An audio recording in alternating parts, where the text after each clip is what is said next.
Good morning, class. So today we are going to continue our journey of learning.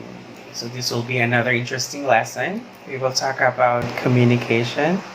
So we'll be focusing on elements of communication.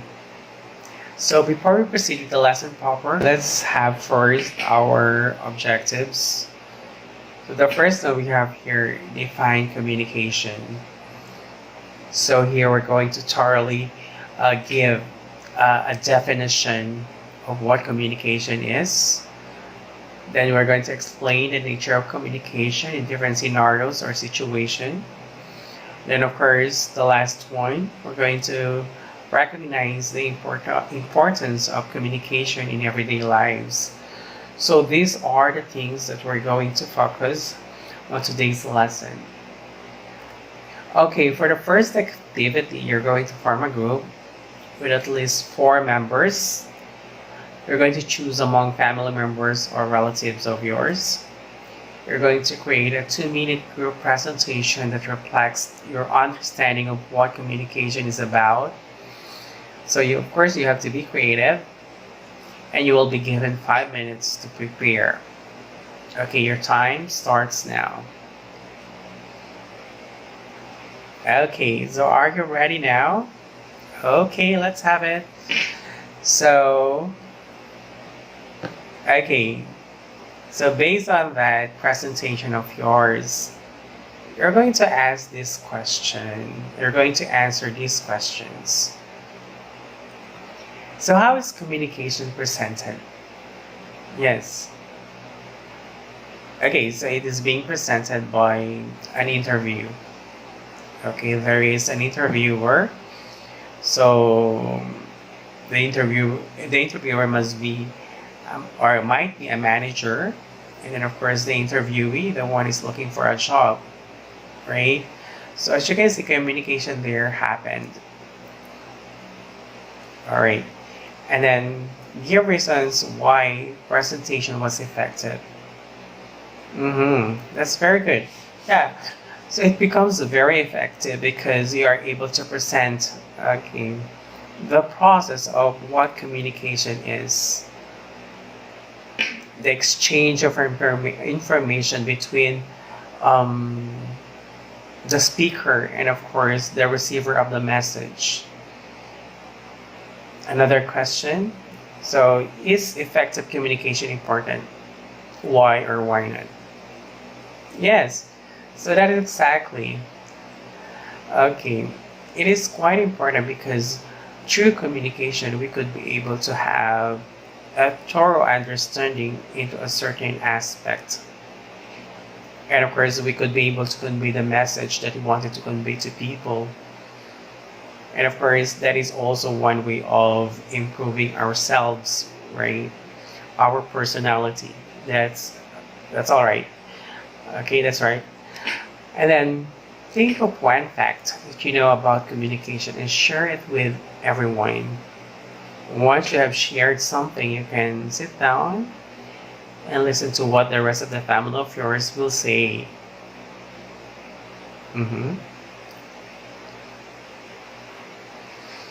Oh, yes.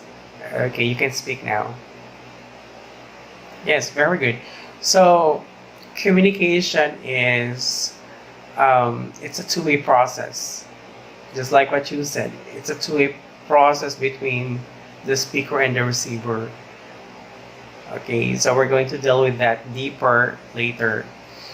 Okay, during the development of our lesson. Okay, very good. Now, this one, so let's give definition of what communication is. So according to that, communication is a process of sharing and conveying messages or information from one person to another within and across channels, context, media, and cultures. So that is according to McCormick. There is a wide variety of contexts and situations in which communication can be manifested. It can be a face-to-face interaction, a phone conversation, a group discussion, meeting or interview, a letter correspondence, a class recitation, and many others. Okay, just like earlier, I have presented an interview. right? So that is a good thing because okay, it is um, a communication between the person is looking for a job and the person who is giving an interview. Okay, who's supposed to be the manager. Okay, that is a form of communication. And of course, another one, um, reading, right? Because it's being mentioned there. What is that? Okay, it could be a letter or a form of written, right? So through written, we are able to communicate, or there is a communication that is occurring between the author and, of course, the reader himself or herself, right? So that is a form of communication. So that is a complete definition of what communication is. Okay, now let's have the nature of communication, the first one. So communication is a process. Why do you think so that it says that communication is a process? Yes, that's good. Communication is a process because um, before, let's say for example, me as a teacher, before I give my lesson proper, well, of course, I see to it that I was able to study my lesson well because there is nothing that I could be able to share to my student if I'm not going to study it. So that is a process. There could be no possible or meaningful communication that is about to happen between me and you, my students, right? So it's a communication process. Okay, for example, another one. If you wanted to have this understanding to the person you have conflict with, of course, in able to have this reconciliation with that person, okay, you need to think of words that might be suitable in able to have this reconciliation to the person, to that person, right? You have to choose the words that you're going to utter to that person. So there is a process, right? Next, communication occurs between two or more people, the speaker and the receiver. Okay, so these are the two important elements. Actually, three important elements: the speaker, the message, and the receiver. Right? So it could be happening between two or more. Okay, it could be verbal or non-verbal communication. And then communication can be expressed through written or spoken words, action, and verbal, or both spoken words and non-verbal action at the same time. Just like what I said. So communication is occurring. It could be non-verbal or it could be verbal, right? So non-verbal, that means through gestures, okay, facial expressions, right? So those are some non-verbal communication because through the actions, through our facial expression, we could be able to convey the message that we wanted to convey to people, whether we are happy or mad, right? Okay, and spoken words. Okay, so I think that would be understood. Elements of communication we have here. Well, actually, we have here 9 elements. Okay, this one, the first one that we have here is speaker, the source of information or message, right? Me, I am the speaker.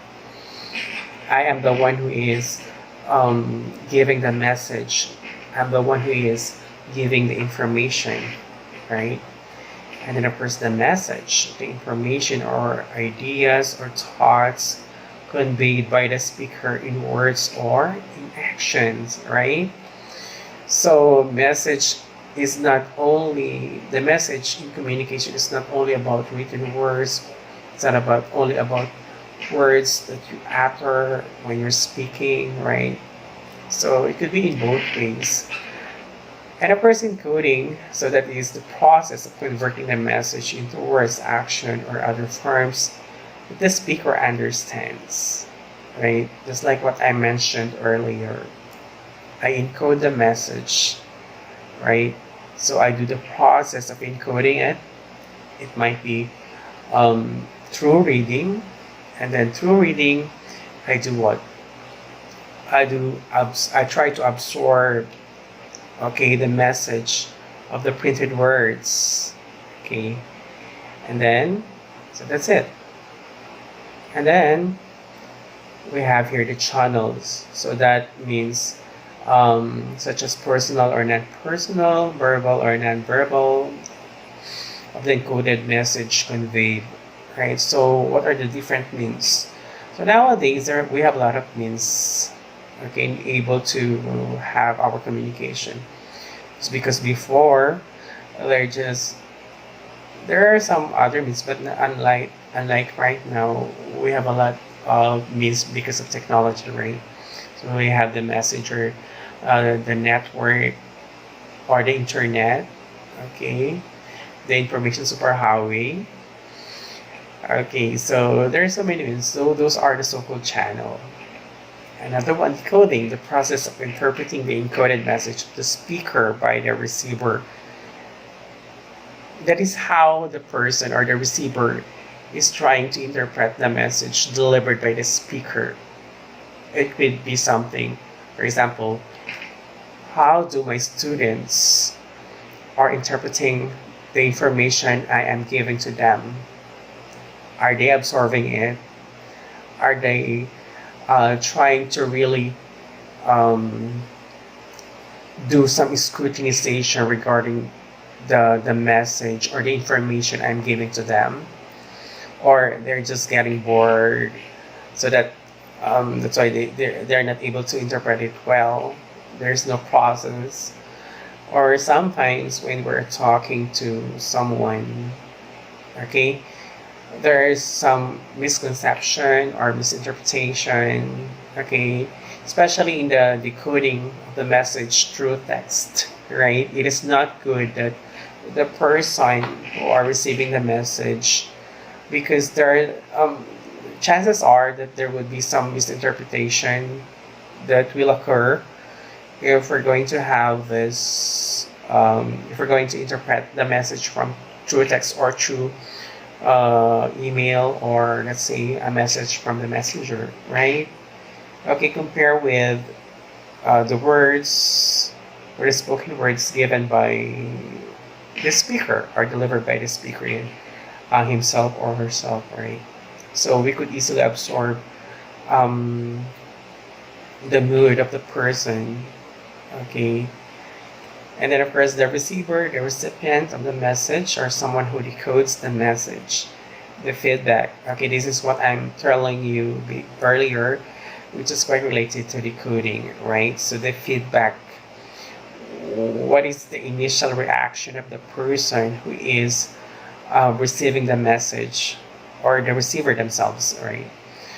And then context, that relates to the environment where communication takes place. So just like right now, where the context of the communication, just because it's pandemic, well, of course, we are in a situation wherein I'm delivering my lesson through gadgets or through internet. Okay, and you're just taking, you see the environment is not quite closer, or the natural, it's not like a natural communication that is happening between the teacher and the student, right? And then of course the last one we have here, the barrier, the factors that affect the flow of communication. Well, of course, in barrier, for example, when the teacher is teaching, what is the irritating barrier to the teacher?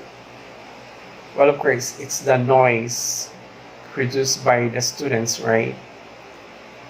Okay, so sometimes the teacher is getting distracted because of the noise that is happening within the classroom, or it could be the noise that is happening outside, right? So, well, chances are there would be a possible irritation that is about to happen, and that is a form of barrier. Or let's say we are at home, I'm doing the recording of the lesson, and of course there is some noise that keeps on, that becomes a hassle, okay, in me upon recording the lesson, right?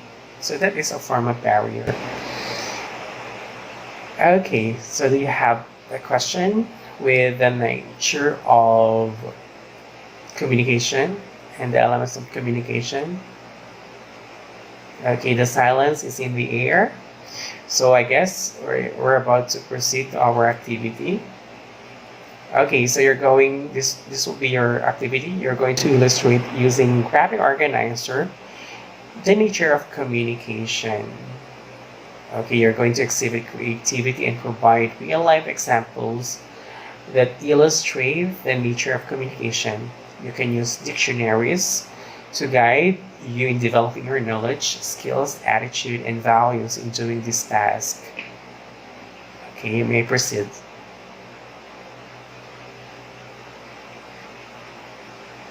Okay, so are you finished? All right, so do you want to present your work?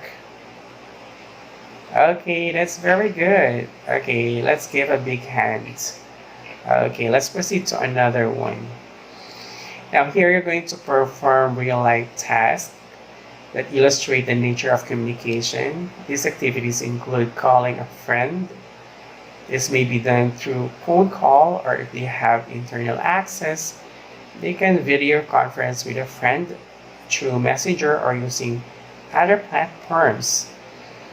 If this will not be applicable, you may engage in actual conversation with a friend or family member. Or you could write a letter to a family member. Okay, you may start. Okay, are you all finished?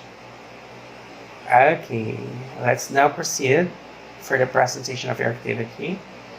Anybody who wants to try? Okay. Yes, okay, can you please give a big hand to them. Okay, very good. Now let's do another one.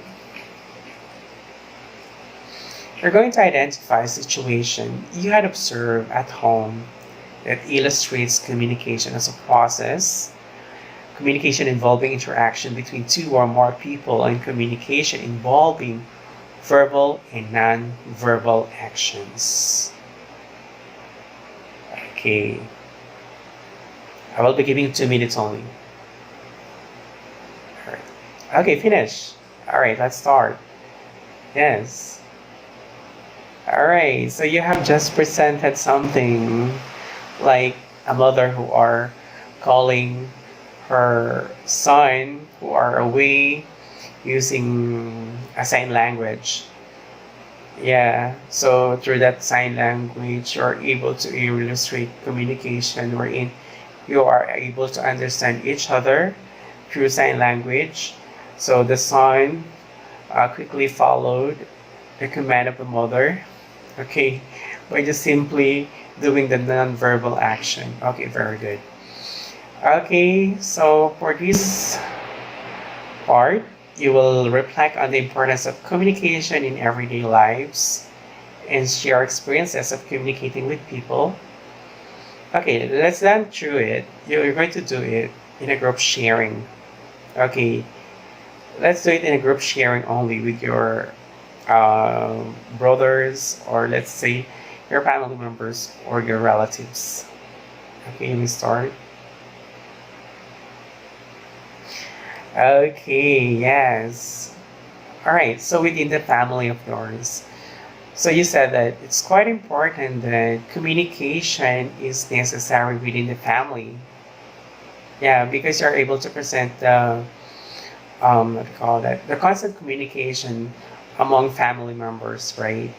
So you said that the parents are through that when the parents keep on asking regarding the situation of the children in the school. Okay, so the parents are being informed regarding the current condition of their children at school. Yeah, that's very good.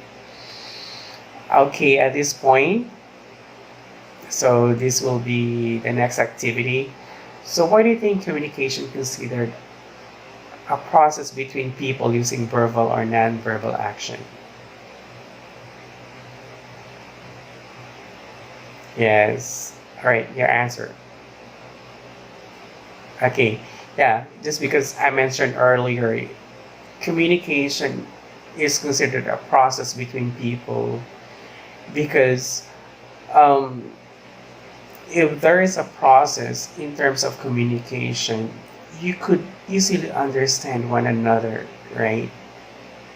A process wherein you're giving the communicator, or let's say the receiver and the speaker, are giving each other time to reflect, or let's say to reflect on what the speaker is saying, or and absorb by the receiver what the speaker is saying. Well, I think it's a good process, right?